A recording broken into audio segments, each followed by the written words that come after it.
এই শহীদ আহাদের আব্দুল আহাদের সাথীদেরকে সাথে নিয়ে তার কবরের পাশে এসে আমরা আজকে দাঁড়িয়েছি। আজকে এই আন্দোলন প্রায় 1 বছর পূর্তি হতে যাচ্ছে।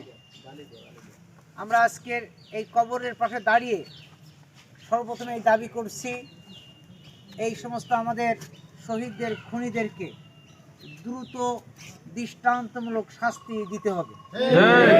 আমরা লক্ষ্য করেছি যে আসামিরা এখনো ঘুরে বেড়ায়, এখনো সকল আসামিদেরকে গ্রেপ্তার করা হয়নি এবং যাদেরকে নিরীহ যারা এই কাজে ছিল না এরকমের সামাজিক কায়দায় এদের মামলায় অন্তর্ভুক্ত করে প্রথমে তাদেরকেই গ্রেপ্তার করা হচ্ছে। কিন্তু অরিজিনাল যাদের নির্দেশে এই আন্দোলনকে দমিয়ে দেওয়ার জন্য, এই আন্দোলনকে নিঃশেষ করে দেওয়ার জন্য যারা অর্ডার দিয়েছিল, যারা সেদিন লোকবল এনে জড়ো করেছিল, যাদের প্রেরণায় সেদিন প্রশাসন পুলিশের বাইরে গুলি করেছিল, আজকে আমরা লক্ষ্য করেছি সেই সত্যিকার আওয়ামী লীগের যারা নেতৃস্থানীয় ব্যক্তিবর্গকে আমরা গ্রেপ্তার এখনো দেখি নাই।